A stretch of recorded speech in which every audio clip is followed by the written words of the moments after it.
Thus, having no other senator interested to contribute, I call upon the mover to reply. Mr. Speaker, I want to thank the colleagues who've contributed to this fairly straightforward motion.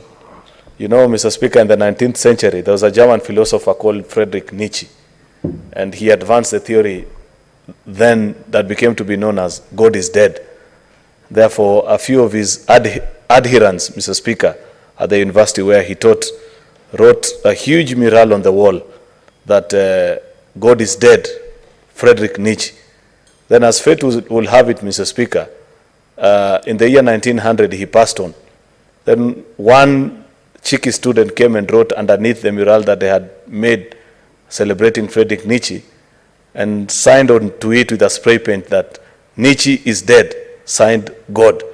Mr. Speaker, that lesson is to maybe those who may want to believe or imagine that for one reason or the other, there is no place for God in society. I don't get that sense from many of the contributions that have been made today. But Mr. Speaker, you know, it's important that as a House we take time. And I appreciate what Senator Kajwang has read for us on the sanctity of our thoughts and the place of God in our affairs as a state, Mr. Speaker.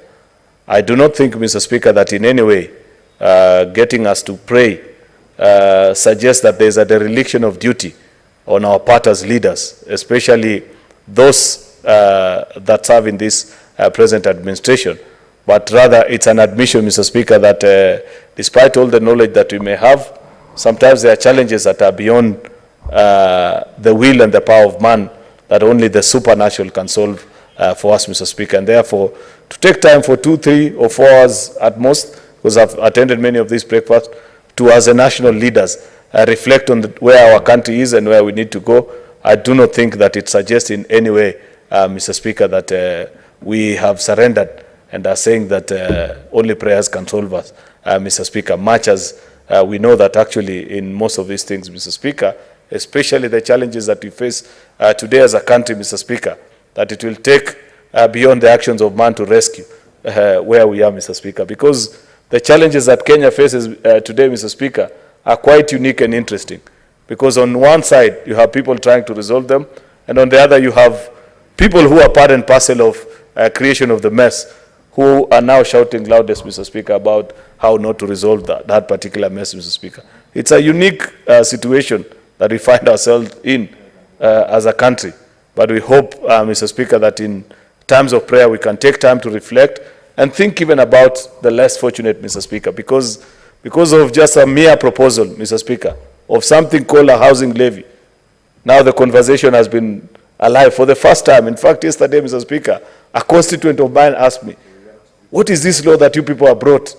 Little did they know that finance bill has always been part and parcel of parliamentary practice, that it's a yearly ritual in Parliament, that it's done, its consideration. And when I reminded them, Mr. Speaker, that if you recall 3 or 4 years ago, there was a similar fight when VAT was being introduced on petrol and fuel, Mr. Speaker, and that there was a big divide in the National Assembly at that particular time, is when they recalled that indeed there have been such conversations before. Of course, Mr. Speaker, we find ourselves in a unique place that unfortunately cheap and retrogressive politics, Mr. Speaker, unfortunately cannot solve this particular problem, Mr. Speaker.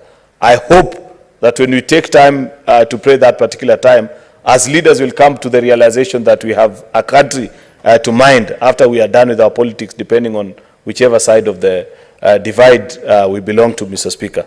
Mr. Speaker, I wouldn't wish to say, I'm sure there are other opportunities to say a lot on that particular topic.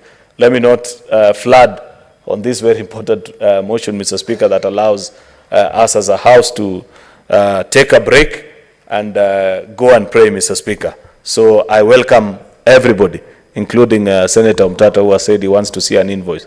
I will gladly tell him that I have paid for you. So you are more than welcome, Mr. Speaker, on that day. Thank you.